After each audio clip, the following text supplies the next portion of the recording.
Howdy y'all, thanks for joining me. I don't know if you've done seen my Twitter or my Facebooks recently, but I said I'd be reading out to all those what is interested from my book, Contending Perspectives in Economics. Well, I'm going to start right now. But this particular video, I'm going to give you a little bit of background. I'm going to give you some information what ain't in here to start with. Now, let's see, where do I begin?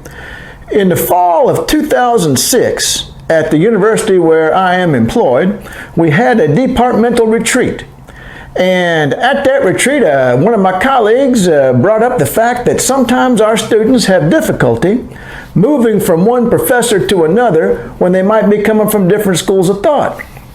Now, we didn't really teach different schools of thought, or rather teach them that different schools of thought existed. In fact, this is quite common at all universities, probably throughout the world. The attitude at most institutions is that there's only one school of thought, and that is neoclassicism, right? So we don't have a tradition in our discipline of introducing our students to various approaches. Oh, I mean, we do, like, oh, there's monetarists versus neoclassical Keynesians.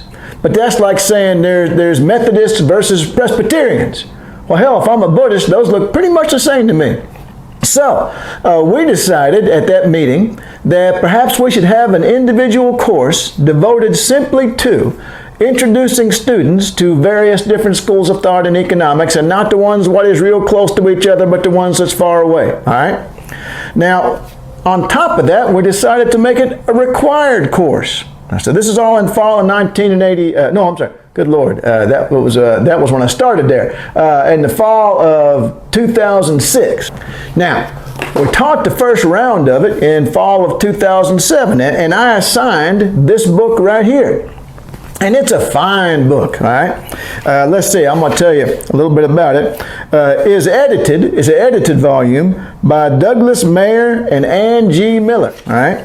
And it's got a chapter on, let's see, the philosophy and methodology of economics, the Austrian school, the neoclassical school, macroeconomics of the Chicago school, orthodox Keynesian school, post-Keynesian school, institutionalist school, and Marxian and radical economics.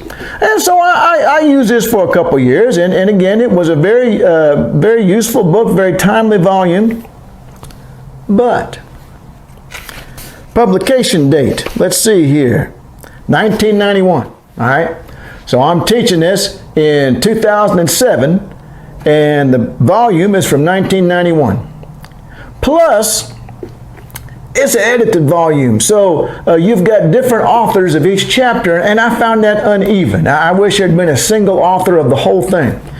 And what was probably the worst for me was that I felt as if sometimes the chapter was clearly written by somebody who wasn't a member of that school of thought. So they were subtly being critical of that approach. Well, are we trying to teach the students, or are we trying to convert the students? So I didn't like that so much. So anyway, this was published by Edward Elgar Publishing Limited.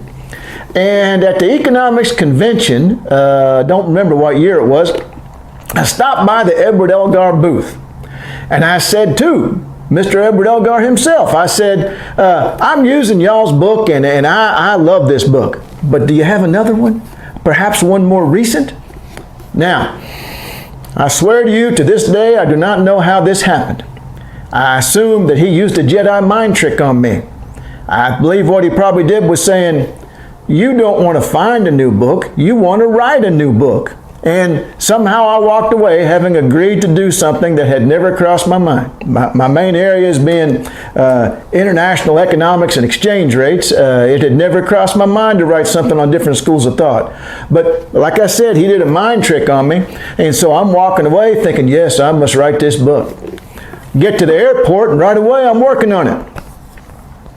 And the final version was not this. Actually, here's the second edition, but this book right here. Right now, so I told you all the things that as much as I love this book, what I didn't like the different chapters being written by somebody else. Mine are all written by yours truly. I didn't like the fact that sometimes it felt like the author of that chapter was secretly criticizing that view. So I decided that for every chapter, I would send that chapter off to at least one member of that school of thought. And I'd have them read it and let me know, would you be okay with this chapter? If this came out in a book on different schools of thought, I'm not an Austrian, but I sent it to 2 Austrian friends and I said, now, would you be okay with this? And people made many, many suggestions. I'll get to that probably as we go chapter by chapter. But I accepted every single suggestion of a change. Everything that someone said from the Marxist school of thought, from the Austrian school of thought, from institutionalism, if they suggested I do something different, I didn't say, well, I'll take that into consideration. I did it, all right? So to make this thing as fair as possible, there's no such thing as a view except from a viewpoint. Everything is biased. But I wanted to make sure that my bias was not so outstanding and so obvious that somebody from these other schools of thought would object to it. So I did my best. So I got one voice I'm using. I sent off the chapters to different people, and well, now it's in its 2nd edition. So I guess it done all right. So I'm going to read to you right now. So if you want to go get you a cup of cocoa or whatever else, and curl up there in front of the fire, don't curl up too much, because that's all I'm reading right now. That's the acknowledgments right there. I'll get to the introduction here before long, but for right now, I'm just giving you some background information. All right, this is what I said under acknowledgments. I was surprised and delighted.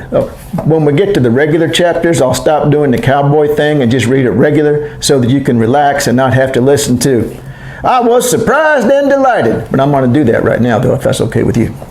I was surprised and delighted when Alex O'Connell contacted me to say that she and Matt Pittman, they both work at Routledge. I'm sorry, that's the other place where I have a book published. Edward Elgar. Were curious to see if I would be willing to do a 2nd edition of this book. Yes! Exclamation point. Not only was it gratifying to know that it was sufficiently popular to warrant an update, but I had left serious work undone. While I had intended from the start to include a chapter on sustainable economics, by the end of the process, I just did not have it in me. I started to write, I ran out of energy, kind of like a little joke on sustainable and climate. Anyway, writing about someone else's school of thought turns out to be very demanding, and I actually considered quitting the project several times.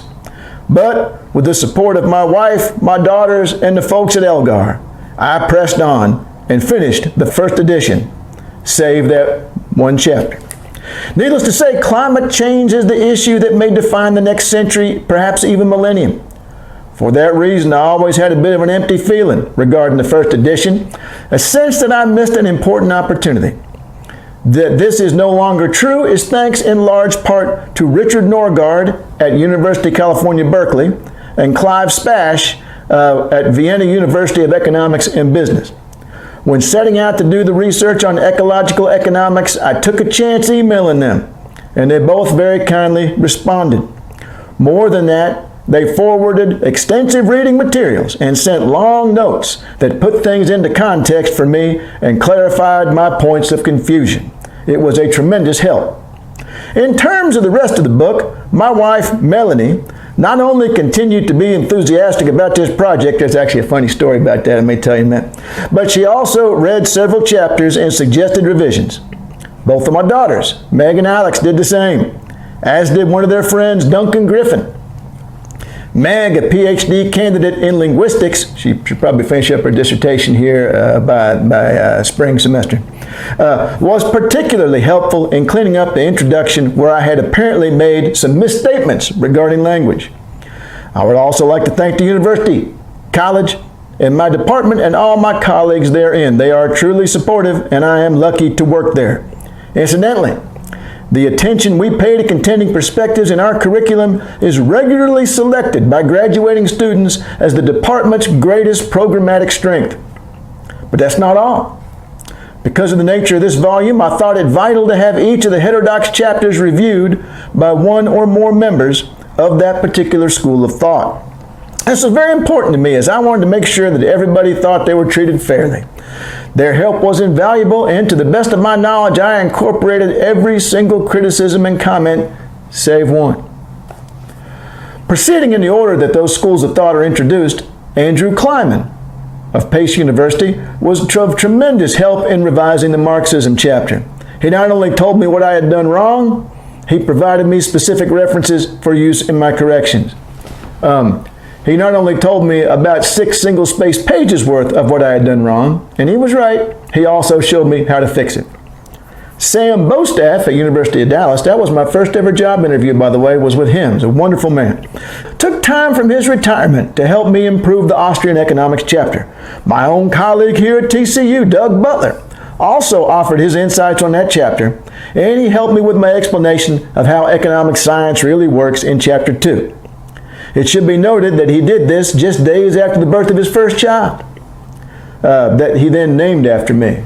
That first, not true. Pavlina Chanova, who is at Bard College and the Levy Economic Institute, you've probably heard of her.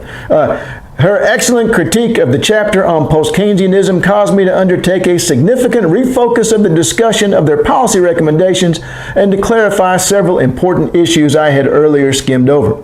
Paul Dale Bush at Cal State University Fresno read and commented on the institutionalism chapter, and he was especially helpful in getting me to rethink the link between that school of thought and post-Keynesianism. Fellow board game geek, here's a game on the Vikings invading Britain right here. And TCU economics colleague Stephen Quinn gave me comments on the new institutionalist chapter. One of his was the only recommendation I ignored. He asked that I remove his research from the discussion on the grounds that he is not a, quote, big name, unquote. Unfortunately for him, the article in question served to very nicely illustrate a point, so I left it in there.